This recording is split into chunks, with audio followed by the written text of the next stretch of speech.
This is Dr. Karen, and you are listening to the Facto Leaders podcast on the B Podcast Network, where I share up-to-date, evidence-based practices, my own experiences, and guest interviews designed to help pediatric therapists, educators, and aspiring school leaders design services that support social, emotional, and academic growth and set kids up for success in adulthood. Whether you want to learn effective strategies for your therapy session or classroom, be an influential leader on your team, or find creative ways to use your skills to advance in your career, I've got you covered.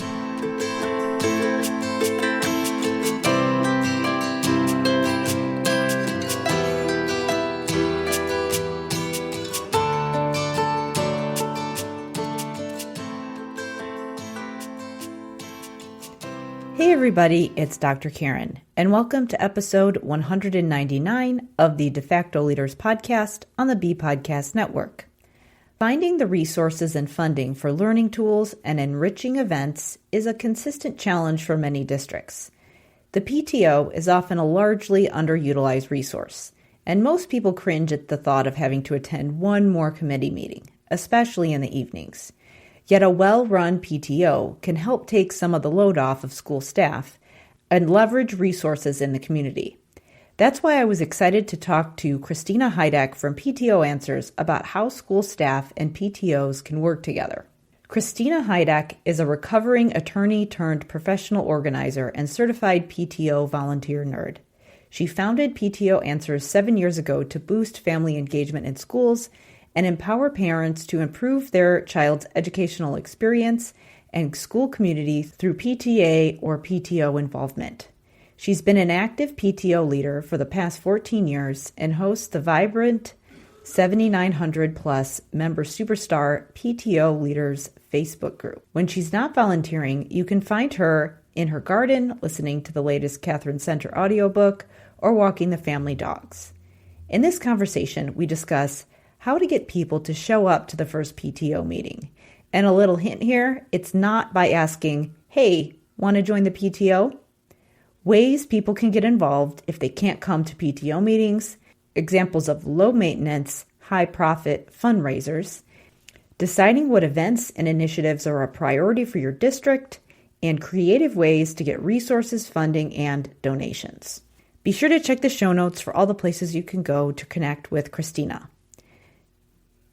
Before we get going, I wanted to remind you to check out the School of Clinical Leadership, my program that helps related service providers develop a strategic plan for putting executive functioning support in place.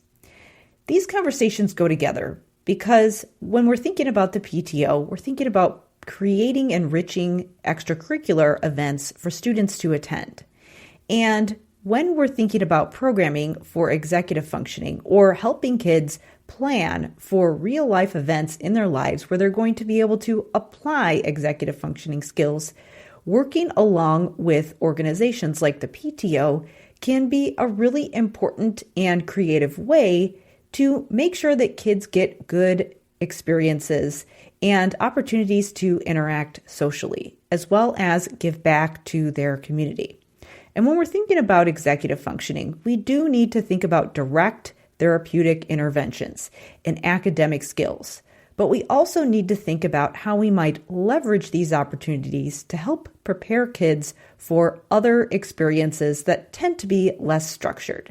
So in the School of Clinical Leadership, I help related service providers to use multiple service delivery models to support their students' metacognitive skills, whether it be making better use of your direct therapy sessions or learning how to coach and consult other people who might be interacting with students. I help you do it all in the School of Clinical Leadership. You can learn more about the program at drkarendudek-brannan.com/clinical leadership. Now, please enjoy this conversation with Christina Hidek.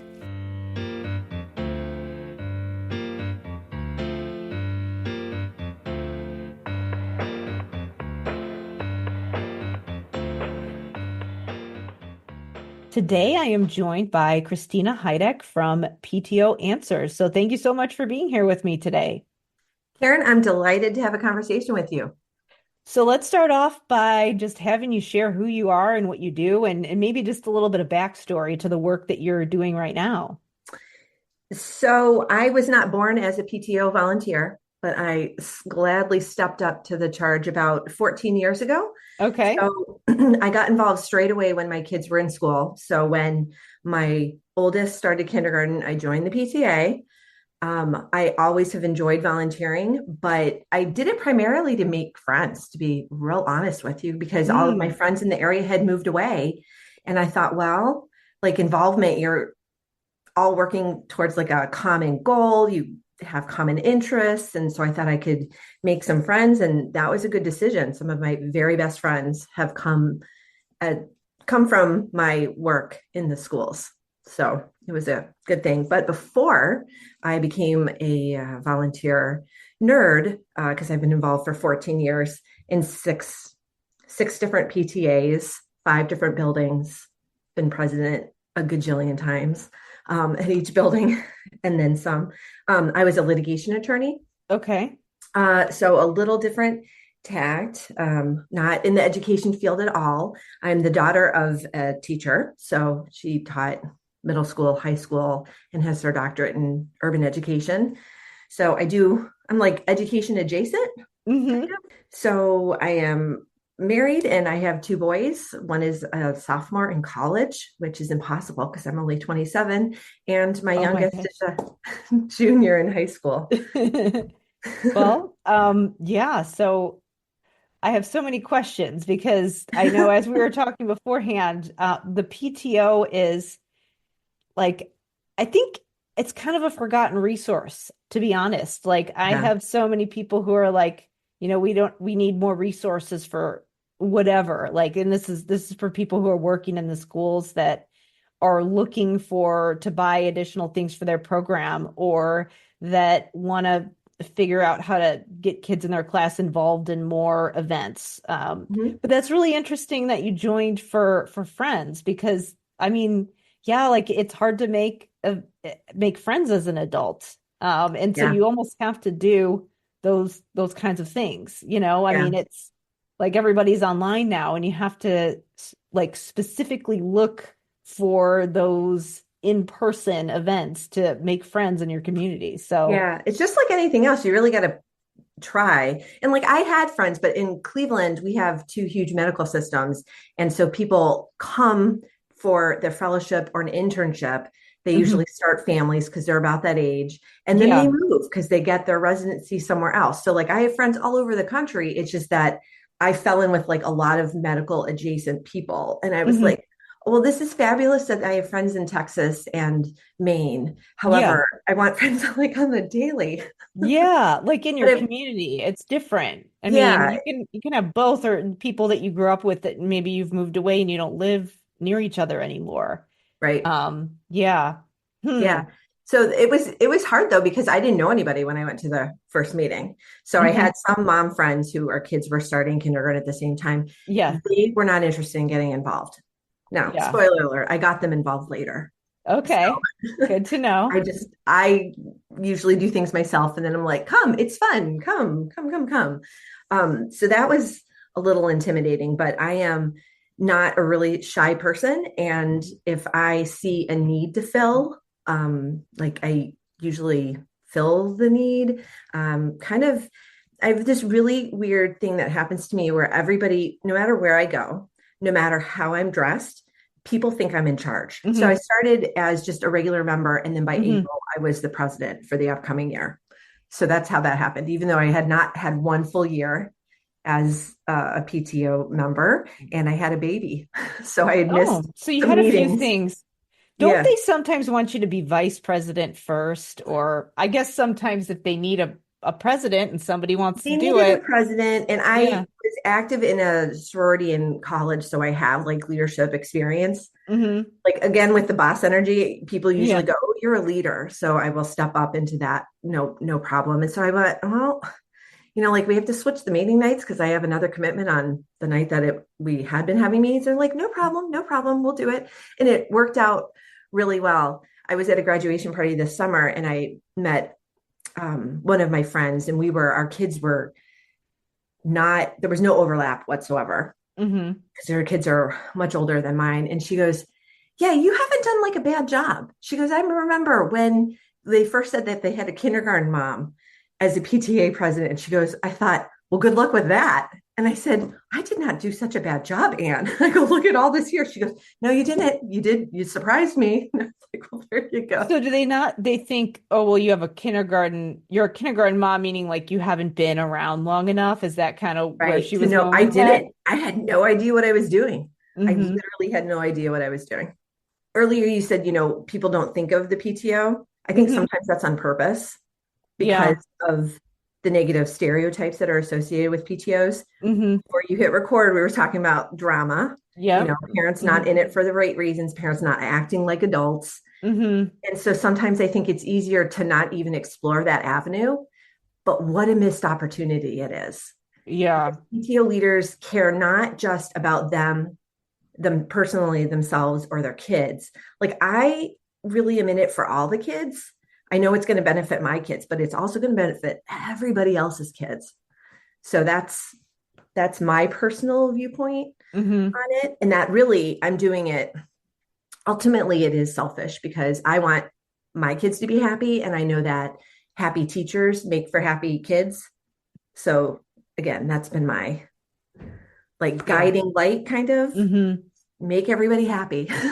So That's a difficult task. So your reasoning was you wanted to, I mean, obviously wanted to make an impact on what was happening for your kids, but why do other people join in your experience? Like what's been the motivation to get other people involved? Because I know with anything volunteer based, it is really hard to get people engaged because you've got these big one, you need people to be on the committee. Like I've been on some committees before, not just PTA, but other volunteer organizations. And it's, I'm going to think of like one specific example, and I won't mention what it was, but it's like there were people who are willing to volunteer. But some people are like, it's very non-committal, like, I don't want my name on that piece of paper that says I'm a board member or holding a position because then you're going to have to come to all these meetings. And so it's like you can kind of get short-term commitment, but having people who are going to be there for the long haul to be able to then pull together these events that require a lot of volunteers it's a big ask for people. So what's been in your experience other like reasons that people have gotten involved? yeah, I think the friendship aspect is a big piece of it because I know like I will do things I do not want to do because I don't want my friend to have to go through it alone. Hmm. Like that I Yeah. can name like 15 examples of that Hmm. through my last 15 years actually. I probably have more Yeah. examples than that. Um so the friendship factor, the relationship factor, I think some people want to use it as leadership development. We have Okay. several PTO members who have gone on to serve on the school board. So they've run for Oh, elected that's office. And good. so Hmm. you can demonstrate a greater understanding of the school's needs if you're not an educator and you're not employed by the school district. Like how else are you going to get access? Yeah, that's PTO true. leaders, you know a lot. Like I Hmm. know way more about what's going on in the school. Our superintendent just retired and we had a fabulous relationship. Like if I was outside like gardening or pulling weeds and she drove by and she would always drive down my street because that's how she got to and from work, she'd stop and we'd talk. Like how many other people have that Yeah. kind of relationship, have that kind of access? And I'd be able to Yeah, say to it's her, like, huge.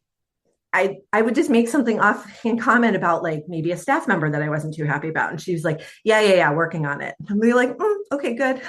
Yeah. So it's just that kind of stuff that comes from when people see that you're putting in the work and that you are involved for the right reasons, that you're not trying to cause trauma drama, you know, that you're Hmm. not trying to make it all about you, but that you are doing things in service to the school or the school district.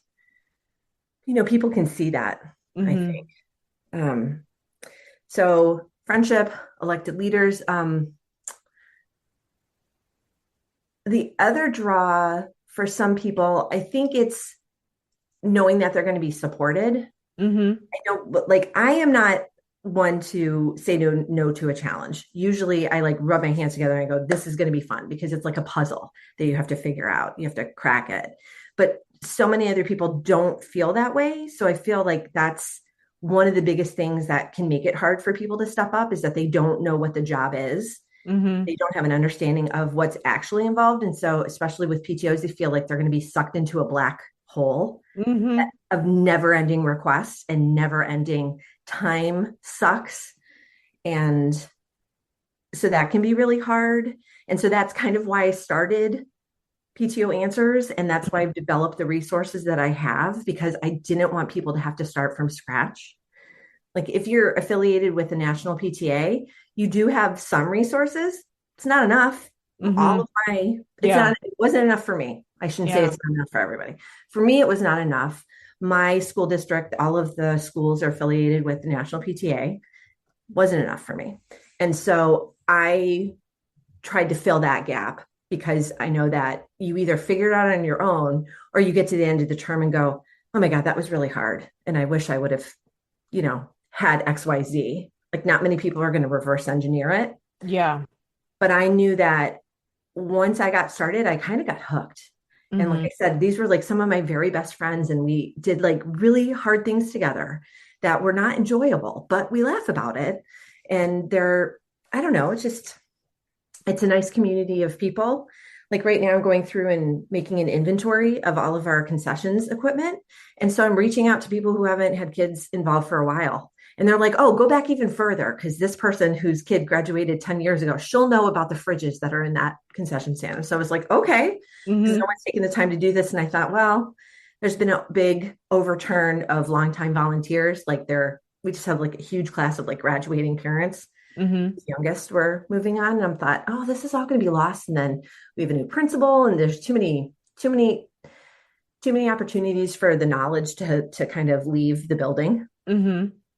So So when you're getting all of this set up, like I know that there's probably some critical moments in the year when you have some opportunities to get people involved. And I know that we wanted to kind of talk about there's the parent engagement piece and getting people to join the committee, but then there's this like there's always an opportunity for the staff to get involved. And so I think mhm. that some of the people listening might be thinking, how can I figure out how to get funding for my specific programs? Or if I need something and that we need funding for something for the building, how can I work with the PTA or the PTO to figure out how to make this happen? So I think there's a lot of things to consider there where it's all right, you want to have a strong organization and get a lot of people involved so you can make those things happen. And I think one of the reasons that you have drop off is because there's not a clear agenda and it's not organized and people don't feel like it's a good use of time. Mhm. So when you're thinking about like preparing for the first meeting and then actually running the first meeting so that people think, oh wow, like we're going to get some stuff done. How do you go about doing that? Because I can think of some specific examples of committees where I was like, I'm not getting paid for this, and but it's going to be a big opportunity for to like connect with people or to make some things happen. And then it's like pulling teeth and nothing's getting done. And it's like, Yeah. what are our action steps? So yeah, Yeah. like what recommendations do you have? I guess maybe like mistakes and then good practices for the setup and then the first meeting because I think that's Okay. probably a That's a really huge important question, time. Karen. That's a Yeah, huge yeah, question. yeah. So, okay, I'd say the first mistake that you can make in getting someone involved is to ask them to join the committee. That's too big of an ask. You Yeah. actually just need to ask them to show up to the meeting. That's Don't ask them for interesting. a time commitment because Yeah. they're already anticipating that they're going to be asked endlessly or voluntold. Like, Uh-huh. were you ever voluntold in your? Yeah. Or where you volunteer for one thing and then people are like, this person likes to volunteer. We can ask them to do 10 other things. Uh-huh. I had Yeah. a friend before when my kids were still in preschool, and she had her oldest was at elementary school, and the youngest, of course, we were in preschool together. And she came to preschool one day and was like, yeah, so I missed the meeting last night, and guess who's in charge of making 3 dozen cupcakes? Oh, wow. She So they wasn't were even like, there. And let's I was like, volunteer. that's a good way to lose somebody because that is Yeah. so disrespectful. But Yeah. like I guess you have to be, the next tip is to be respectful of people and to act like an adult and to don't assume that people have the time because Mm-hmm. it's just like anything else in life. People have a lot going on that you don't know anything about. And so Mm-hmm. you can ask for the request or you can ask for the time or their talents or whatever, but be prepared that they might not be able to give it. And Mm-hmm. I think sometimes people ask like for too much Yeah. and that it's not broken down because not everybody knows how to run an efficient meeting. Yeah. Not everybody knows how to plan an event. Like that's another huge misconception that when people step up into the role that they either have the training or the guidance or support. Mm-hmm. Yeah. And that's where like principals, I think, and maybe even sometimes teachers don't understand like just because someone's a PTO president doesn't mean they know anything. They're walking into the role with whatever life experience they've amassed. Now, if you're lucky and you have somebody who's volunteered on other nonprofits and has been in the work world to have like people management skills, Yeah. conflict Mm-hmm. mediation skills, who knows Budgeting. that you don't argue every last little point or that you don't throw a fit, like you got to pick your biggest thing Yeah. so that the meeting cannot go on forever. Like so Mm-hmm. that like because Yeah. ideally meetings are like an hour. Like that's Yeah. Mm-hmm. anything more than that, it's like then you need to have a subcommittee meeting or table something. So Mm-hmm. yeah, that's another point. But I forget what I was talking about. Yeah. People coming up, but it's like, oh yeah, I know, I remember. So they don't have the stuff and that they don't have the resources. So it could be that they just don't know any better because they mm-hmm. haven't, like, certainly I'm a much more confident leader now than I was 14 years ago because of all the times I've done it. I've Yeah. been president for 8 different years. Mm-hmm. So that's more than half of my volunteer career has been in the top leadership position where I did juggle all the things, delegate all the things, and act as the spokesperson. Did not mean I was the queen bee in charge of all the things. I was just managing everything. So, I mean, because there's really, you have to be able to, and I can think of a couple things. So I would say almost project management skills. So Mm-hmm. knowing how to manage the resources, people management skills, Mm-hmm. or even I think this is a hugely undervalued skill, but how to run a meeting. Because you're Mm-hmm. corralling adults. It's one thing to be able to manage a group of kids. It's another Yeah. thing to be able to have a clear agenda and keep people on track. Because I think Mm-hmm. everybody who works in a school knows what that's like when a meeting goes off track and you don't get things done because you have a hard stop, or it just goes on for a really long time, but and you still feel like you didn't get anything done. Yeah. So, I mean, Yeah. that's the most frustrating. And that's again, when you have a volunteering situation, that's when you have people drop off because they're like, no way, I'm not Yeah. gonna commit my time to that meeting when it's painful and we don't get anything done. Like I Right. think, Or if that part of the experience is so dysfunctional, you're like, what would helping out at trunk or treat look like? yeah, If the meeting was this hot of a mess or yeah, yeah.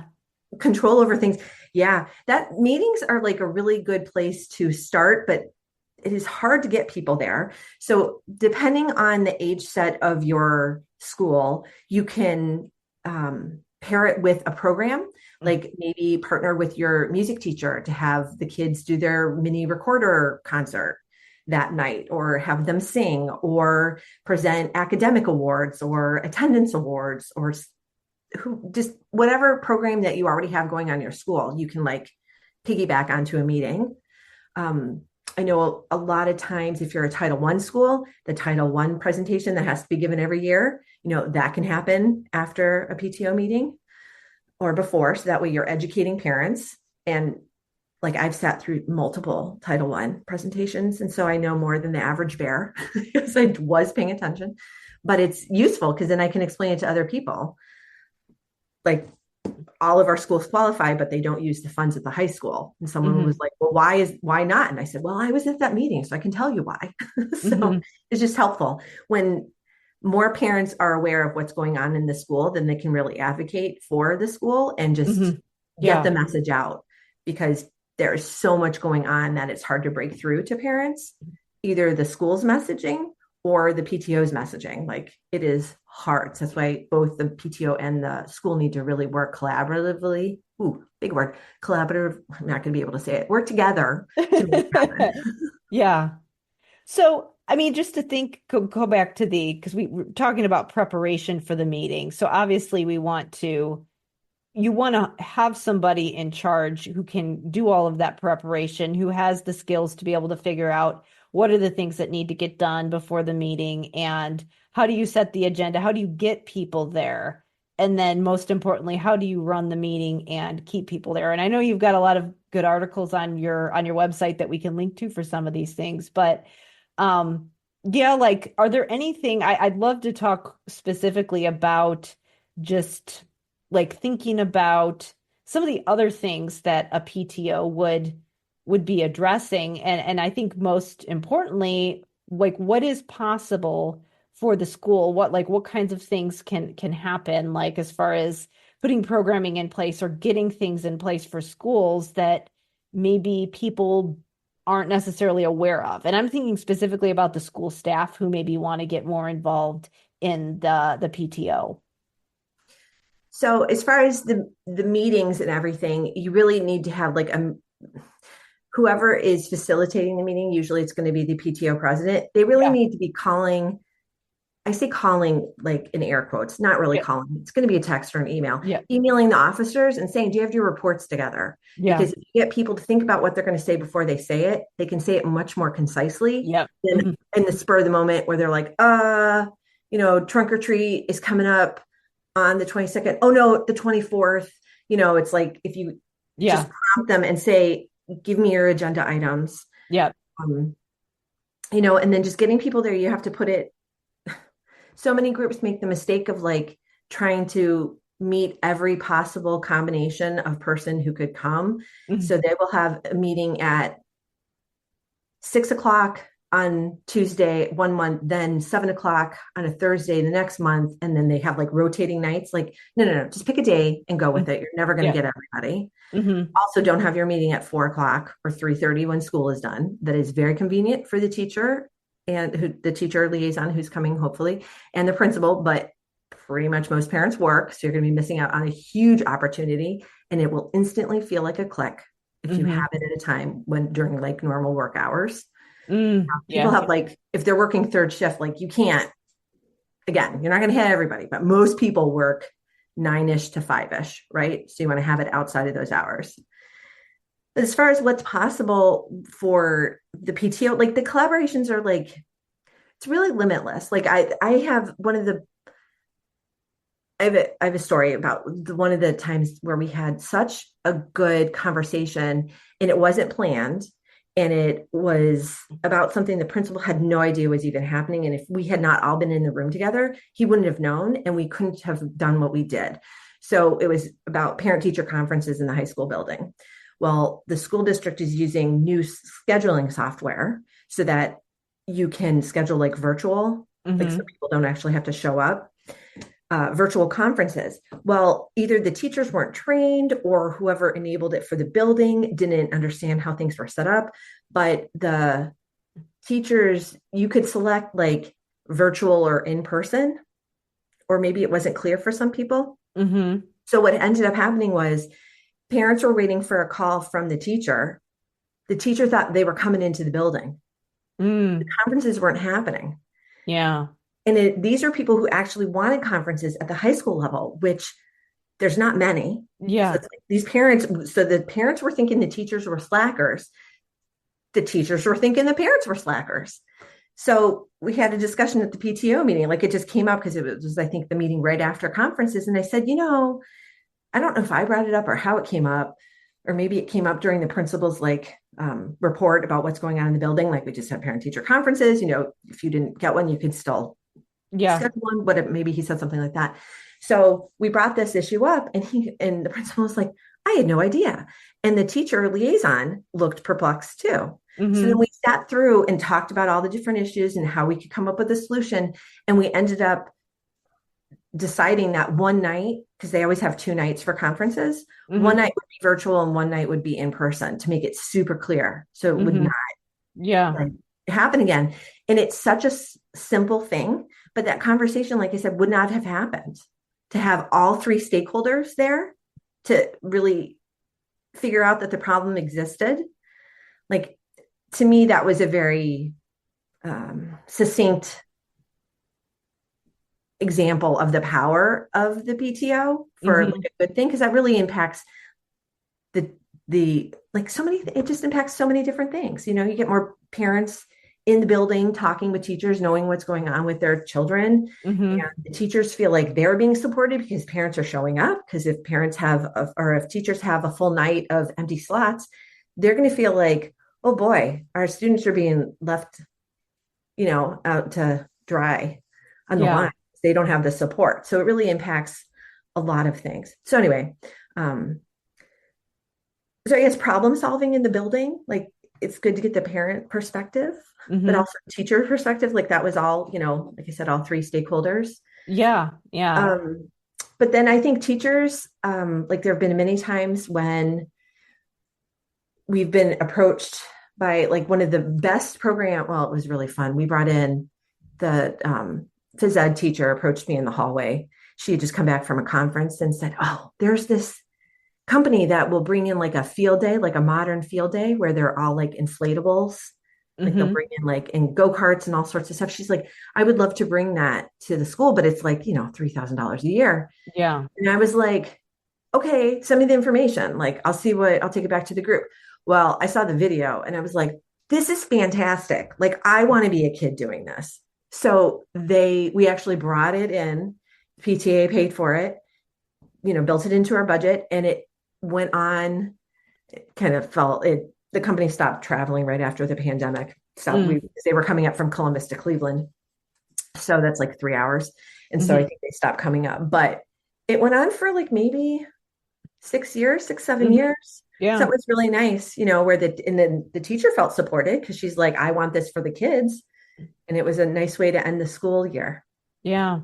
I know when we were on the PTO, it was just like again with the teacher liaison, it like they needed new laptops for their library or something like that. So there was a specific need that was identified, and the school just needed something, or um, just the different events that they were able to have through I think they did like a school dance or they did a fall festival. And so, I mean, I think the main thing was that we wanted to be able to get more people to come to the school. I know that there's some people who they don't interact with their child's school as much on the academic side because maybe they didn't have a good experience, but Mhm. if there's some kind of other event, they might be more comfortable with that kind of event. Like you're putting on some kind of a performance or Mhm. you're having some kind of a like a carnival or like an activity that's more social and Yeah, art it's night. another Yeah. way it's another way to get people to the school. Well, it can be like a gateway because that's Yeah. I guess, the other way to get people involved.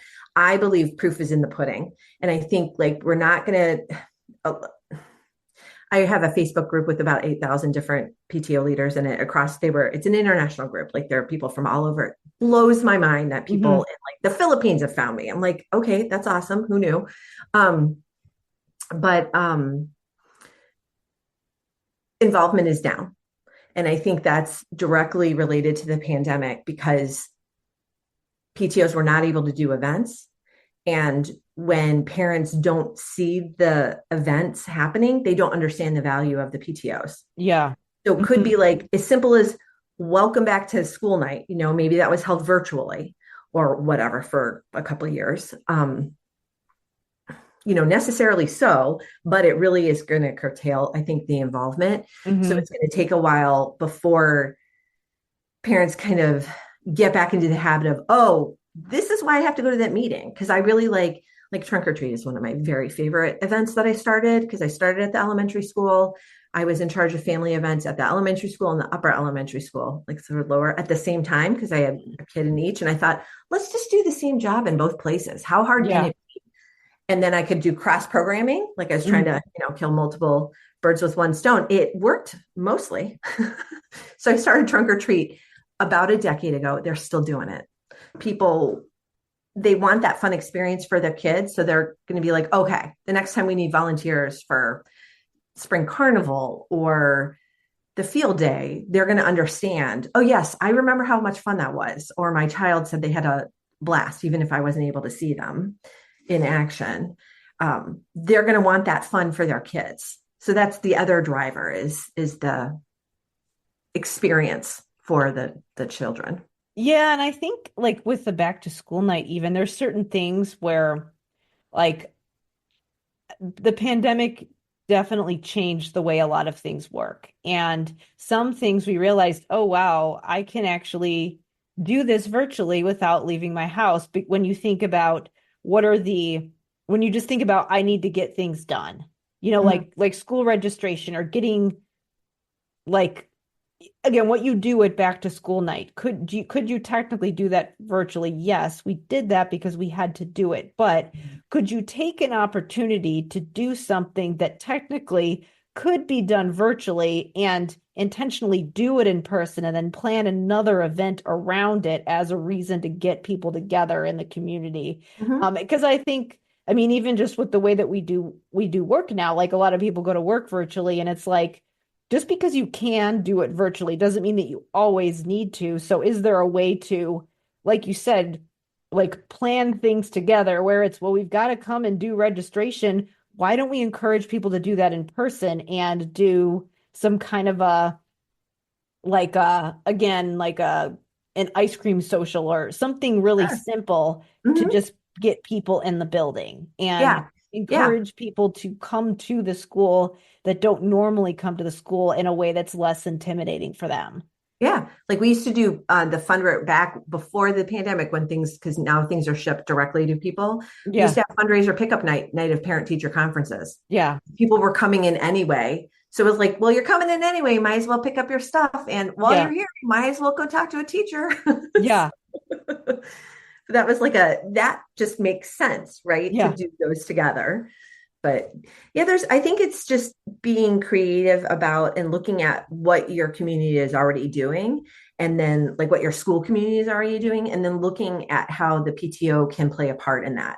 So it could be like if you're a principal and you're looking at test scores and Hmm. your math scores are kind of like bumming you out. Well, maybe you go to the PTO and you say, hey, can we do like a family math night or do like a mathathon or do prizes for kids that, build in whatever kind of system you want, but they can supplement the fun. It doesn't have to be with money because the PTO, if they don't have the money, they can get donations for Yeah. things. I was going to ask Or about the funding too. yeah, well, Yeah. there's lots of Yeah. different ways. I had a friend who walked into Walmart with just an ask. She just was like, "Yeah, so I want to do some stuff for teacher appreciation," and she walked out with a check for I think $3,500. Oh, Same. wow.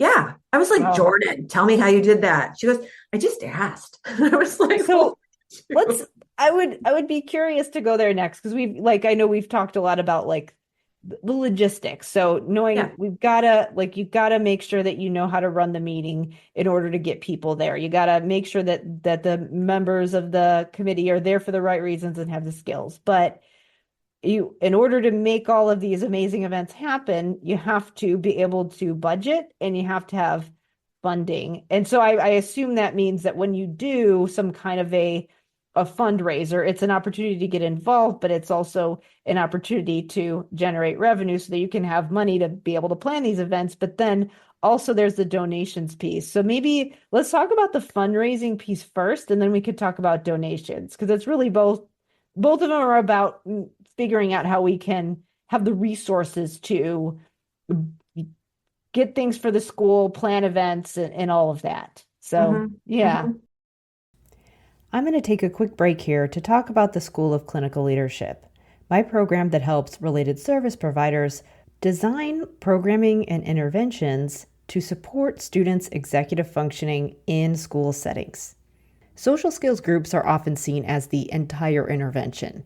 And when they're delivered this way, they're often done in an academic format where an adult is leading the session and kids are answering questions or discussing various social rules and scenarios. This is a very small piece of what needs to happen. When we think of social skills intervention as just a lesson plan or social skills group, kids get really good at answering questions about how they should be acting in hypothetical situations. However, they often don't transfer any of those things over to real life. This is because real social interactions are not academic situations. We're actually not working on the skills preventing kids from using the information and knowledge we're trying to give them. In other words, we're not building the executive functioning skills kids need to be successful in social situations, not to mention other areas of life. Before you can successfully implement social skills intervention, you need to have a solid understanding of what executive functioning is, both the internal skills and the external behaviors, what successful intervention looks like and who needs to be involved, and what service delivery models can effectively address executive functioning. This is exactly what I show you how to do in the School of Clinical Leadership. In the program, you'll learn why kids continue to experience anxiety or behavioral challenges even though they're going to therapy or have a behavior plan, common mistakes multidisciplinary teams make when teaching executive functioning, and how to correct these mistakes, why kids struggle with problem solving and friendships even though they're going to pull out therapy and social skills groups, and most importantly, how to help your team work together to figure out solutions to all of these things. If you are in a related service provider role, if you're a speech pathologist, social worker, counselor, psychologist, occupational therapist, or other professional on a school team supporting students, you can emerge into a leadership role on your team and help to guide these interventions. I help you do that in the School of Clinical Leadership. To learn more about the program, you can go to drkarendudek-brannan.com/clinical leadership. Maybe fundraising first. So fundraising just kind of depends on what's going to work in your community. So like at the high school level, that's where I'm at now. We do athletic concessions. That's the only fundraiser that the PTA proper does. Now the senior celebrations committee, they do after prom and the senior send off, they do separate fundraising. So some of the stuff they do are restaurant nights. Like we have a partnership with a local pizza place. Mm-hmm. The first and third Tuesdays of the month, if you can order online or call and punch in a code and we get 10% back. Like it is amazing how much pizza can add up. Like I think we got like maybe $4,000 from just one little pizza company. So it was nice. Now we order from them for our concession. So it's like, there's a lot of back scratching going on, right? Mm-hmm. But it's really a community thing. So they do that. They do, like the current chairs like to do a lot of smaller things. They do raffle baskets and, we've done online auctions. Well, with the raffle baskets, that's like you can get somebody to donate and then you can sell the raffle tickets, right? That's why or you can say, hey friends, what you got in your house that you would like to regift? And like one time, I think we have one member who puts together these wonderful baskets. She had to spend $12 on some glasses. Like everything else was donated because people had bottles of wine. They're like, yeah, I don't like this one. And it's not too old. So like she had wine, she had coffee and tea, and it was all donated except for like, I think like seriously, like $12 she spent on some wine glasses. They weren't super fancy, but it did the trick. Raised a couple $100. So it worked. I think fundraising just comes down to a plan. Like, I think this is the same theme throughout. You can't just leave it to happenstance. Like you have to know how to run a meeting. And if you don't know, well, then I do happen to have a meeting success kit that will tell you exactly how to do the whole thing. Same thing with fundraising. Like I think people underestimate the nature of the work because it is a volunteer organization that has typically been run by women. Mm-hmm. Yeah. I mean, that's pretty common. Yeah. Like I hate to make it like that, but like because I'm not like, why isn't anybody else in this space? There's money to be made supporting the groups. the groups need to generate money. Like there is, but it's just the groups are disregarded. It's not important. They're not represented in media very well at all. Like that's even an understatement. Like Yeah. the negative media portrayal, I think does not help. Like I have never been able to finish the movie Bad Moms. Did you ever see that movie? Yes. Yes. That I got is, so I mad. was thinking about that just now when you were saying media. I was like, I was thinking of about Bad Moms and Mhm. again, it's always some Catty, like, clicky, got nothing yep, better to do. Yeah, yep, than to run yep. somebody else's life. Yeah, Mhm. bossy women who are just not nice people, and that is the exact who they're often portrayed as stay-at-home moms, which is really Yes. rude because Yeah. most of the the most active of our members are all employed outside the home, and so they're managing multiple children, full-time jobs, spouses, sometimes ex-spouses and spouses, Yeah. depending on where they are in their life. But yeah, like I've never been able to finish that movie because I was watching it and then got so offended. Like I have a really good sense of humor, but to me, that was just so negative and nasty and mean spirited in the portrayal. I just like, not funny, not Well, funny. and I think the other thing is that the idea that somebody who is a stay-at-home parent that they couldn't have the skills to be able to be an effective PTO president. That's also a negative Yeah, stereotype as well, because there could be a lot of reasons why somebody isn't working. Like maybe they had a career and then they decided to stay home with their kids, or like maybe they have mostly been a stay-at-home parent, but they've had a lot of leadership experience that is volunteer experience. So they've right. been able to develop those skills the other way. So just, Right. But like yeah, like, managing a household, that's a yeah, job. right, That's like, exactly. that's a Yeah, job. I would love yeah, to have a wife, on top of my husband to like, I'd yeah, love to clone me to like yeah, manage all the things. yeah. Like whenever we go out to dinner, he's like, your choice, you get to pick. And I go, I make all of the decisions all the Yes, I time. know. I You're do like, I not don't want want to to have make one more any. decision. He goes, well, I don't understand. We can just go wherever you want. I go, I don't know. I just want to be taken somewhere and just like, I don't want to have to decide anymore. So I I know. say that to my husband all the time, but I can't, I have no reason, or I have no room to complain because he actually makes a lot of the decisions and does a lot. So That so is I fine, but you also can be tired of making the decisions, Karen, even yes, though he yes. makes some too. Yeah. Well, and I will say he was he was the PTO vice president for several years. So What yeah, was his specific role as vice president? Like, was he in charge? Was that a defined role or was it kind of more um general? it was, so he had some specific events that he was responsible for planning. So there was it was like I forgot what they called it. But it was sort of a fall festival where they would have all of these obstacle course type things that they would set up during the day, and kids would go through. And so he's very handy. So he built some ninja obstacles to like put for the kids to go through, and but it would be flexible so that if you couldn't do the full, do the full motion, you could still go through the course. And so he was responsible for that. He was responsible for planning a bunch of the other fundraisers. So yeah, I mean, it was kind of event planning, and then there Mhm. was somebody else who would coordinate the volunteers and things like that. So yeah, I would say kind of loosely defined, but Yeah. yeah. So It's hard to do event planning and fundraising. Those are two like full-time jobs.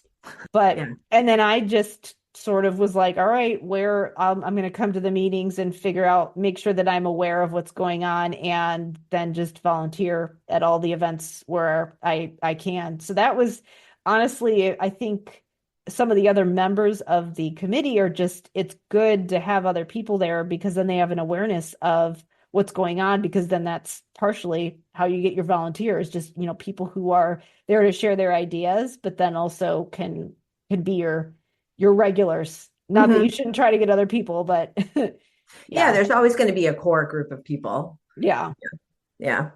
So it's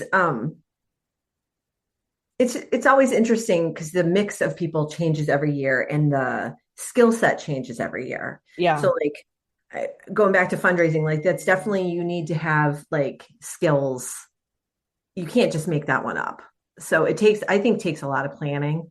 And I always recommend a year out that you start thinking about things, which is probably a lot more lead time than most people expect.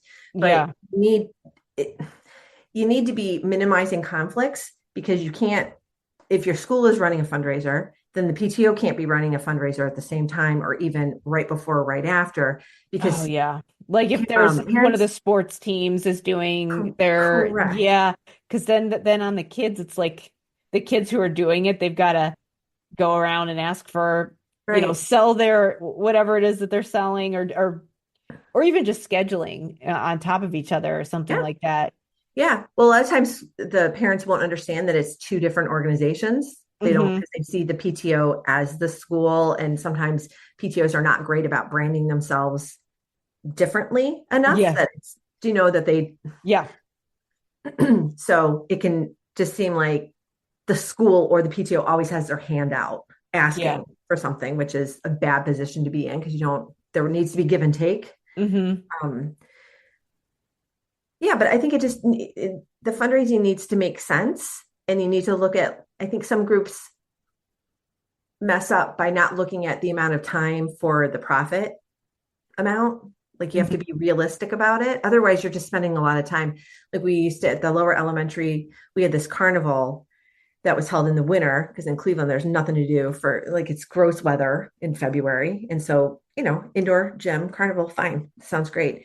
So it was like a fundraiser is how they called it. So it was like fun and funds that were being Hmm. raised. And they would make like $500 from it. But it was months and months of planning, like hours. And I was like, I would rather just write a check for $500 if this is all we're raising. Yeah. So then I looked to how we could monetize it a little bit better. Like we had a tricky tray, where you buy the tickets and then you can put them in the different raffle Hmm. baskets. Yeah.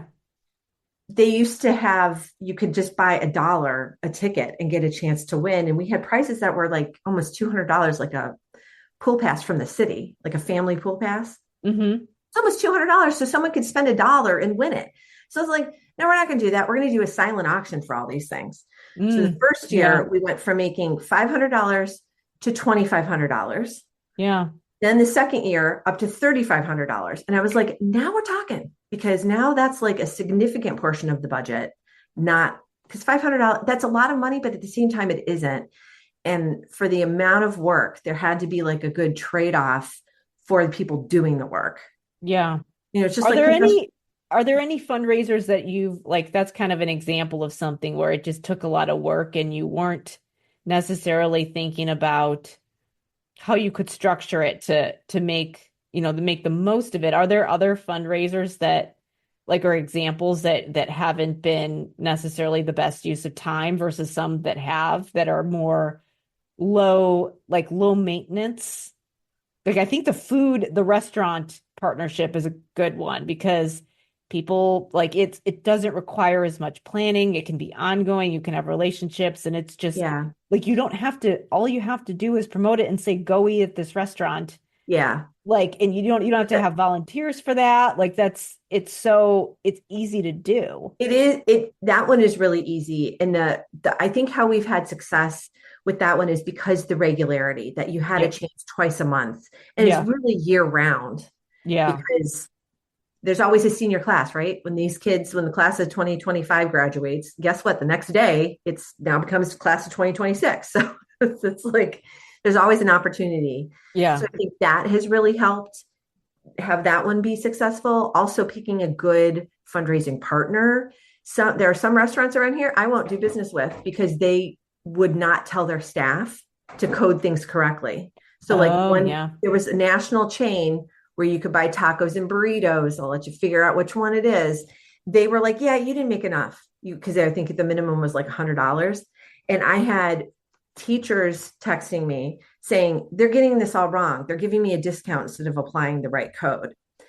And so I was like, no, I did my part. And so I argued back. I said, no, I heard from several people. My husband even said that he went in and your staff had no idea about this. They had no idea that the fundraiser was going on. They had no idea how to properly ring it into the register. And so I was like, unacceptable. Come back with their second answer. Well, then they're like, oh, on further reflection, we came back and looked, and now we're going to send you a check for $87 or $123 or something. And I was like, okay, thank you. I'm not working with you again because you don't have your stuff together. So, like, Yeah. just doing a little bit more like this. The pizza place is just like awesome.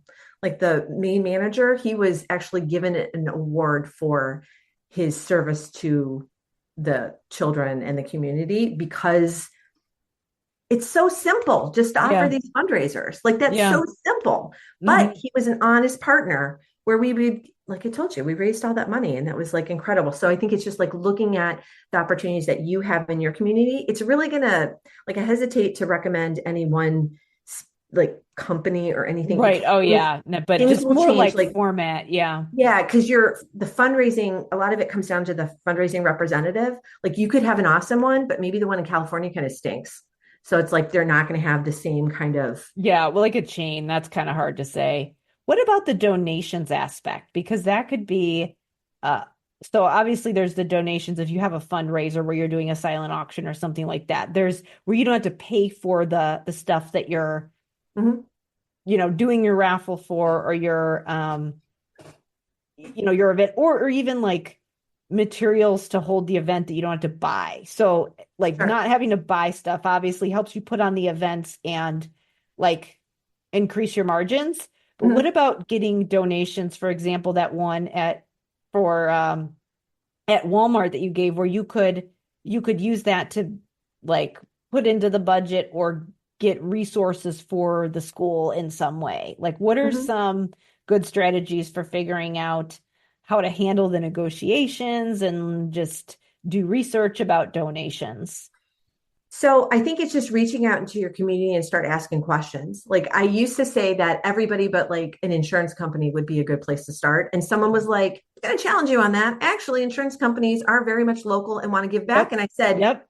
noted. I go, I was wrong. I'm sorry. So I go, let me redact that. And I go, everyone is a good opportunity. So I personally like to start with the local businesses and see Mhm. what they want to do. Also start within your school. Like there's so many business owners that are also have kids enrolled in the district. And so, and maybe their kids have already graduated. Like we have an appliance company, a local appliance company who used to give us like a microwave to raffle off. And then Yeah. Oh, that's a then they'll, nice, yeah, yeah, that's a but then nice they one. also are closed on Sundays. So they would let us do car washes. So like the hockey team Ooh, would do that's car good. washes in their parking lot. So Oh, it's so like, like facilities, donation of yes, facilities. Oh, that's a good the one. space and their water and their hose. Like I think the hockey team brought their the soap and the towels and the manpower and people with signs and stuff like that. But it was just like that kind of donation where it was Yeah. really no skin off their back. They're closed. What do they care?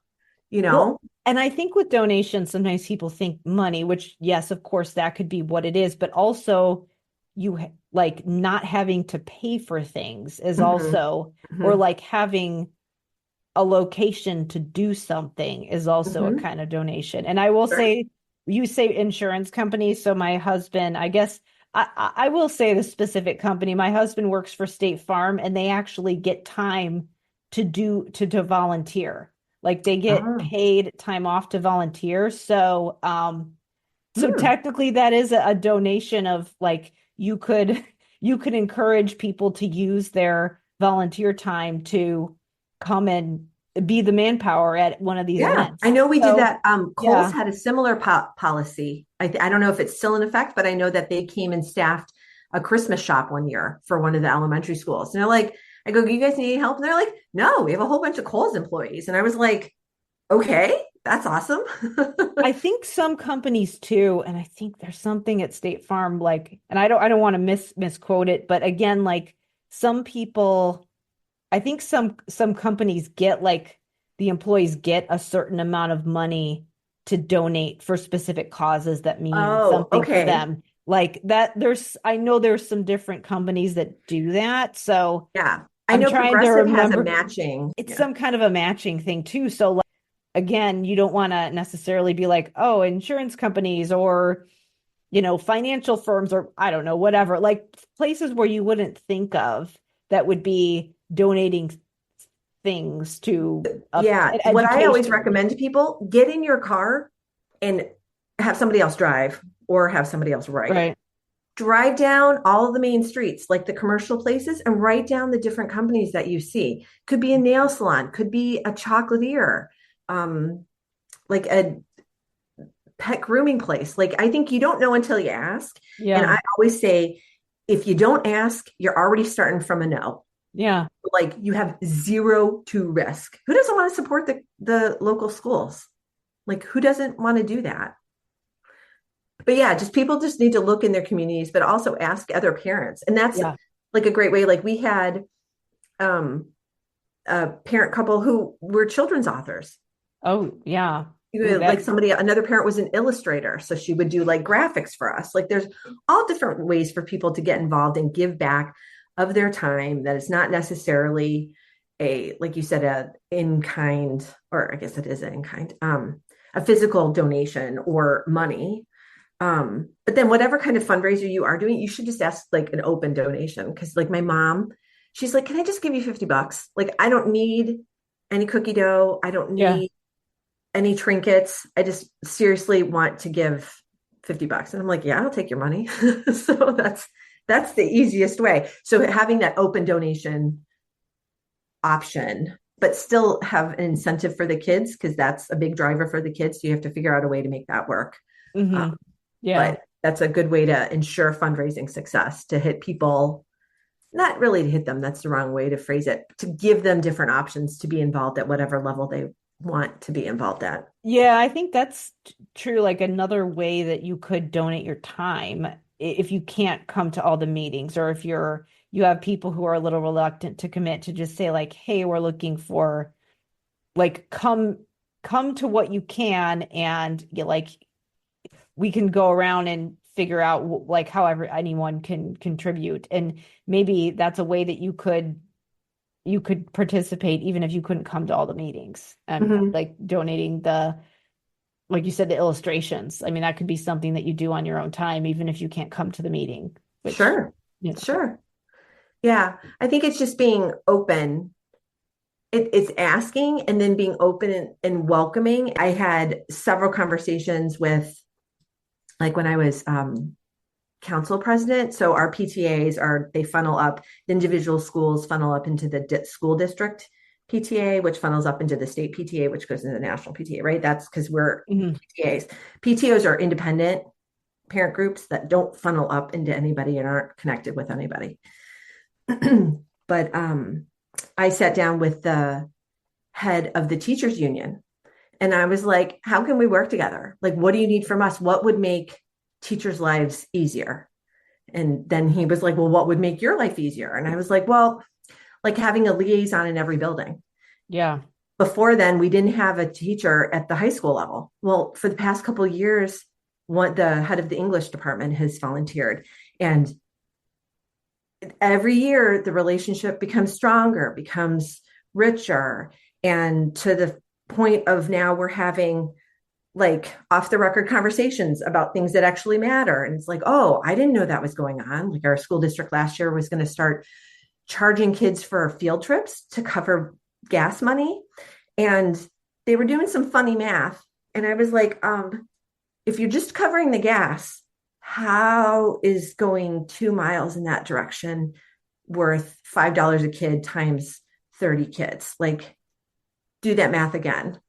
And they eventually, but I didn't know it was an issue. But the teacher liaison was like, hey, heads up about this. Yeah. And again, it's another, just because that's relationship. Like we trusted each other because we were working with each other. And if we had not had the PTO to come together, we wouldn't have had this opportunity to know about this. So they can't fire me as a parent, Yeah. but they can fire teachers, right? So it's like we can say things that Yeah. teachers can't So say. so for that kind of thing where it's here's a problem that we've identified that we could contribute in some way and solve without having All I the had, teacher have to yeah, be in that tricky situation. that's right. Because they Yeah. can be mad at me. They can't fire me. It's public school. Hmm. Can't kick me Yeah. out. Yeah. So I just was like, so explain this to me. And like the person who was deciding wasn't even at the meeting, Yeah. but I said the the principal took it to them and I was like, just ask him this question because it was the business manager for the district who has since moved on to another school district. So then they eventually was like, oh yeah, we're not doing that anymore. We're like, okay. Because we Hmm. didn't want to give any more reasons for the kids not to go on these field trips because they were already kind of being there. It's not like when I was in school when there was a field trip like every month or every 6 weeks or, you know, Yeah. there. We definitely need more field trips for sure. Yes. And So it's that's, like they're already yeah. not getting enough. So now you're going to make it so it's even more expensive for kids to go. And yeah, Yeah. but that was another good example of working together and supporting the staff in a way that nobody else really could have done that. They weren't going to Yeah. listen to anybody else. I know that that was an issue in my community where they were the school was trying to put on all these events and they had to do major budget cuts and it's like, okay, we need humans to chaperone and we need people to make these things continue to happen. And I mean, I could see the PTO getting involved there and being able to support or like, brainstorming some